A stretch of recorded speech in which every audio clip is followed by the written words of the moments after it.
আজকে চলে আসলাম আবারও একটা নতুন রেসিপি নিয়ে। তবে সেই রেসিপিটা হচ্ছে করম চায়ের গুণাগুণ কেমন সেটা এর আগে তো বলেছি, আবারও ভালোভাবে আপনাদের সামনে তুলে ধরছি। কথাগুলো অবশ্যই আপনারা খেয়াল করবেন বা মন দিয়ে শুনবেন, আর কথাগুলো অন্যকে শোনানোর জন্য অবশ্যই চেষ্টা করবেন।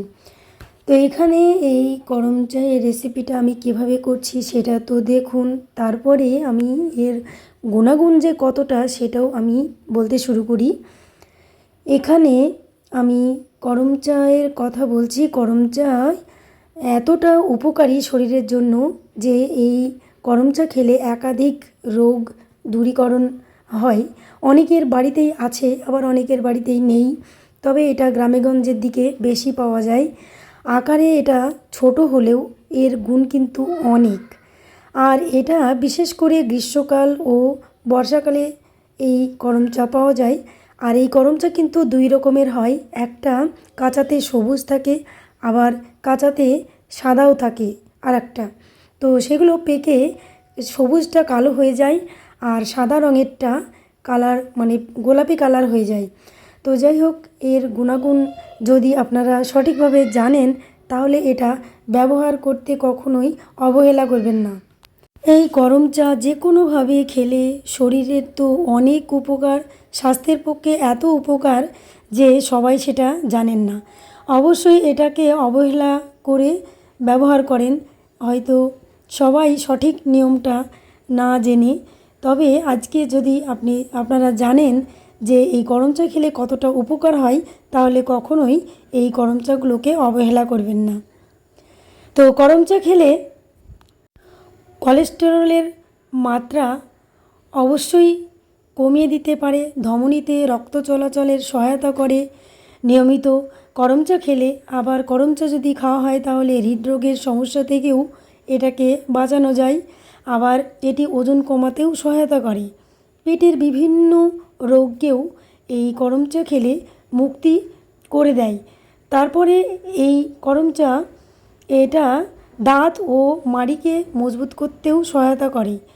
তাই এই করম চাতে আছে প্রচুর পরিমাণে vitamin A, vitamin D, vitamin B, vitamin C, iron, antioxidant, আবার ট্যানিন, ক্যারিসন, এগুলো প্রচুর পরিমাণে আরও কিছু আছে।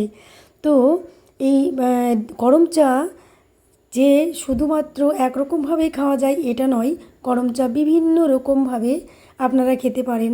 যেমন এটা জুস করেও খেতে পারেন, কেউ টকভাবে, এটা কিন্তু প্রচণ্ড টক। তাই এই টক জাতীয় খাবারটা অনেক গুণাগুণ আছে, যেটা বিভিন্ন রকম রেসিপি, যেমন আমি এটা একটা দিলাম, এর আগে আরও একটা রেসিপি দিয়েছি। তো দেখতেই পাচ্ছেন কেমন একেবারে পুরো রক্তের মতো। তো এর গুণাগুণ শুনলেন, আর শুনে সত্যিই এটা ছোট হলেও কিন্তু এটা অবহেলার জিনিস নয়। তো এটাকে বিভিন্ন রকম উপকরণ হিসেবে ব্যবহার করা যেতে পারে।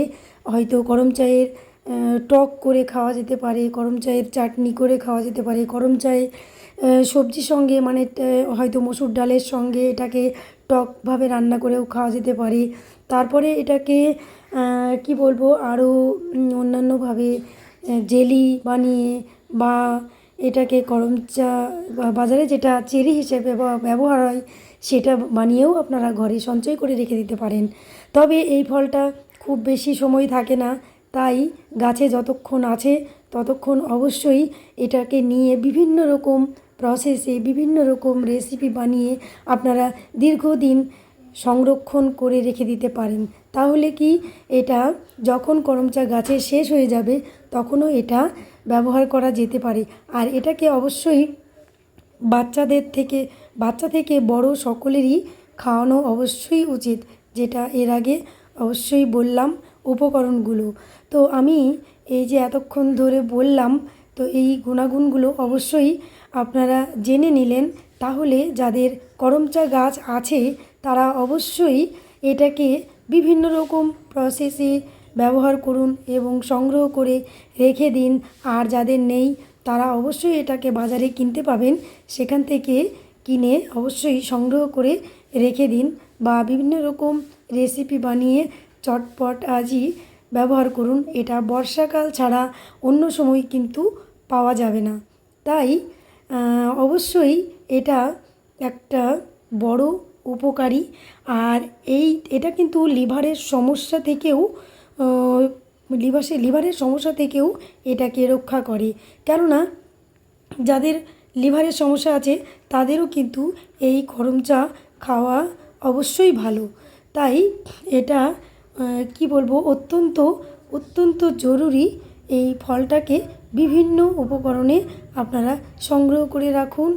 আর আমি আজকে গরম চা রেসিপিটা দিলাম অনেক কিছু বলার পরেও, অবশ্যই আপনারা শুনলেন এবং রেসিপিটা কিভাবে বানালাম সেটাও দেখে নিলেন।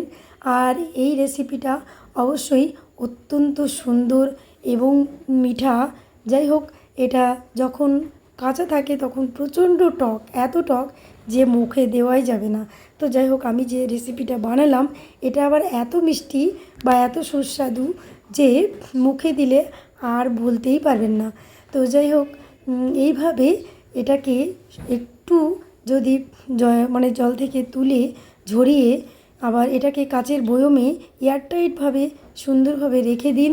দিয়ে এটা দীর্ঘ যাবৎ বা অনেক দিন ধরে খেতে পারেন। এটাকে ফ্রিজের ভিতরে রেখে দিলেও অনেক সুন্দরভাবে এটা থেকে যায়। তো দেখছেন কত সুন্দর কালার আর কত সুন্দর লাগছে, অনেক টেস্টি।